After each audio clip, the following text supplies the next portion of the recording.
Hey guys, my name's Jeff. Welcome to the channel. If you've been here before, fantastic.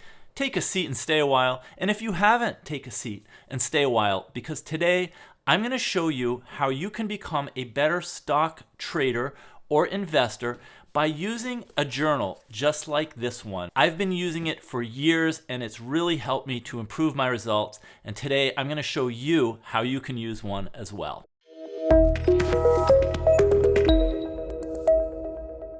So let me tell you how keeping a trading journal can really help you out. I think one of the biggest enemies to being successful when you're buying stock is letting emotion kind of come into the picture and cloud your thinking and your decision making, especially if you're wanting to buy a stock and you're seeing that the price is going up and up and up. That's one of the things. Or if you're thinking of buying a stock and you see the price going down. When the price is going up, I think there's a tendency to want to chase it. You know, you didn't get in at $130 a share, and now it's $137, and you're hoping maybe it'll come back down so you can get it at a low price, but it keeps climbing.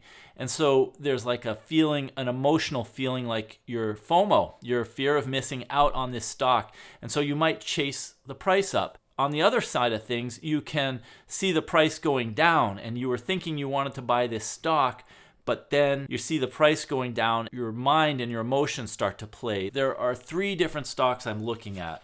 One of them is Vistra Energy, and then the other is Constellation Energy. And the other is actually not an energy stock. It's a drug company stock, Axsome Therapeutics. So what I do is I write down on a piece of paper like this one, I write down today's date when I'm making this journal entry, and then I put the time because I just like to keep a record of when I'm making these notes. I write down the name of the company, so the first one there is Vistra Energy, and then I write down what the current price is, and then my desired entry. And then under that, I have a little instruction, buy with a limit order. That's how I like to purchase my stocks. And then I make a note to set a trailing stop loss at 20%, which just means if after I buy the stock price falls 20%, I automatically want to sell out of that position. It's a way of managing the downside and protecting your stock position. So I started doing this a few years ago. I didn't even know that this was something that really experienced traders did. What I would do is, like, the day before I made a trade, I like to just get all of the thoughts out of my head and put it on paper, because I tend to trade best in the morning, and not right after the market's open, but somewhere between a half hour after it opens and then the next 2 to 3 hours. That just fits my own process well. And I think every trader or investor might have a time of day or a method that works. But I like to start in the morning, and I like to have it all down on paper, because then I know what my plan is, and I'm not reacting to the market. I'm not looking at the stock, which might have jumped up 5 or 7% today, or it might have fallen. Each of these stock market behaviors are out of your control, and if you don't have a plan, then I think it's a tendency for the mind to react to what's happening in the market. And I think that's a recipe for disaster. It's a reason why most people who day trade, or most people who even just try to invest or trade for themselves, greatly underperform the S&P 500, because they don't have a plan and they're acting emotionally.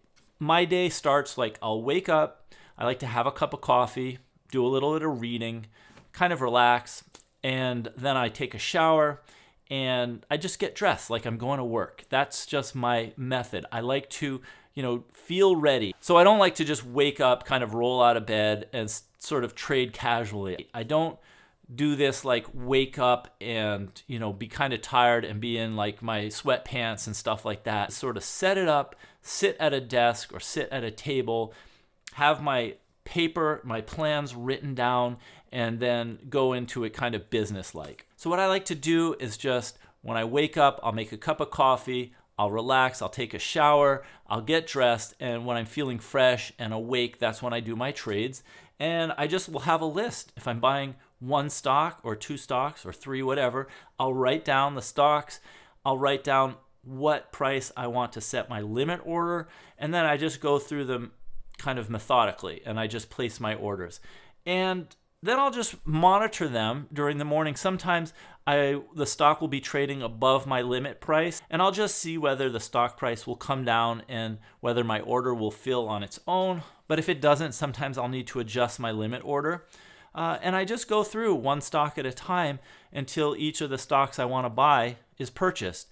And by doing this, I just take all of the emotion out of the picture.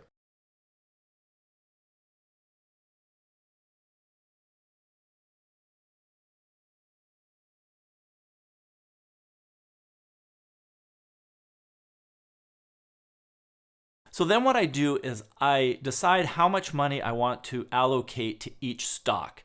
And then what I'll do is just divide that dollar amount. Let's say it's $1,000. I'll divide that by whatever the share price is that morning. And I'll say, oh, okay, I can buy, let's just say 20 shares of this stock. And then I write that down. And that way, if the stock price goes up or down, I'm not going to get like excited and greedy, and I'm not going to get fearful or scared. I'm just looking at how many shares I'm planning on buying. And if the stock price goes down, I might be able to buy an extra share or two or three. And if the stock price goes up, maybe I can't buy quite as many shares, but at least I have it written down. So it's more business-like, it's more professional, and it's not an emotional thing where I'm leaving it up to myself to kind of think about what I should do. It's all planned ahead of time. I think an important thing to keep in mind is that you need to have a clear and calm mind. You're just deciding what you want to do, and then you're following through with your plan. I think the best traders, they don't get bogged down in what's happening. And I think you also just have to keep in mind that anything can happen in markets, and to be emotionally swayed one way or the other because of what's happening to the stock price is really the worst way you can approach trading. So the important thing is just that I have it written down. And then what you can do is you can go back later and see which trades worked out. One thing I wanted to point out here is I have journals going back years. Here is a stack of journals just like the one I'm using today. And I have even more right here, a whole bunch of other journals. Now, these aren't all trading journals. I keep other ideas and thoughts. Some of them are creative, related to my photography. Some of the times when I read a book, I'll take notes in these journals. But the important thing is to have a place where you can get all of the ideas out of your brain and put them down on paper. And then you can look at these later and you can analyze your stock trading ideas, and you can see which ones worked and you could see which ones didn't work. Because even the most successful traders, they make a lot of mistakes. I mean, the goal here is just to win more than you lose, and when you lose, to lose a smaller amount.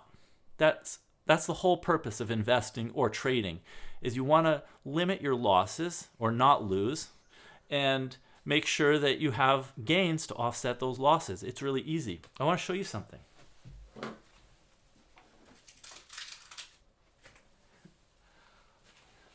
Here are the notebooks I used when I made my first investments.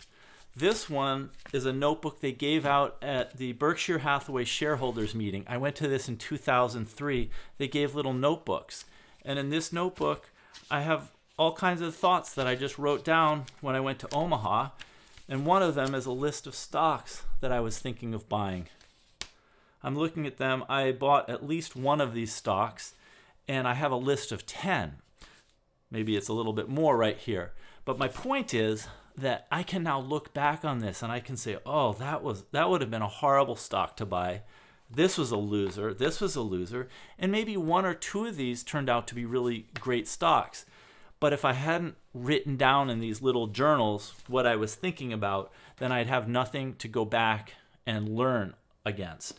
And here's one other journal. Here's another little notebook. If you don't have a journal, here are some pages, little index cards right here with looks like a little doggy paper clip right there. But I just kept track of a handful of stocks. There look like about 7 listed on this page. A couple other little notebooks. And that's the last one. Anyways, I just show you these so that you can get an idea that, this has been a process over at least 15 years of getting these notebooks going. And it takes time to improve your approach. And the only way you can really get better is through learning from your mistakes. And I think the best way to learn from your mistakes is to actually write down your thought process, be able to identify which decisions you made worked out well, and then which trades or investments worked out poorly. And rub your nose in the bad decisions, the mistakes you made. Make sure you don't look away or try to ignore them. I feel like the best investors pay a lot of attention to the mistakes and look at whatever it was that they were considering that led them in the wrong direction so that you cannot do that again in the future. So I hope this is useful to you guys. I just wanted to take a moment and do a video that was a little bit different from what I've done before. I have been reading a lot about successful stock traders. It's kind of funny because I see myself as definitely a buy and hold investor. Most of the stocks that I buy, I hold for at least 5 years, sometimes 10 years. Some of them I've owned more than 20 years. However, I think there's a lot to be learned from traders or people who go into stock purchases knowing that they're going to exit that position in a certain time frame and sort of learn from their techniques and approaches to investing. That's why I've been reading so much. Market Wizards is one of the books. Then there's another book called Unknown Market Wizards, which I've also read, and I keep returning to them. So let me know what you think. If this is useful to you, if you want to know more about some of these trading or investing techniques, drop a comment below and just let me know, because I'm happy to do more videos like this. In fact, I have so much information I'd like to share with you guys I think might be useful. And I'll only do this if you guys are like, yes, we want more of this. So let me know. And if you're like, you know what, enough of this, I want more stock specific videos about, specific stocks that I'm looking at, then I can do that instead. Anyways, thank you for watching. Click like if you like this. If you're not yet a subscriber and want to learn more about stock investing and trading, then by all means subscribe to the channel. That way you'll get a heads up whenever I make a new video. Thank you so much for watching, and I'll see you in the next video.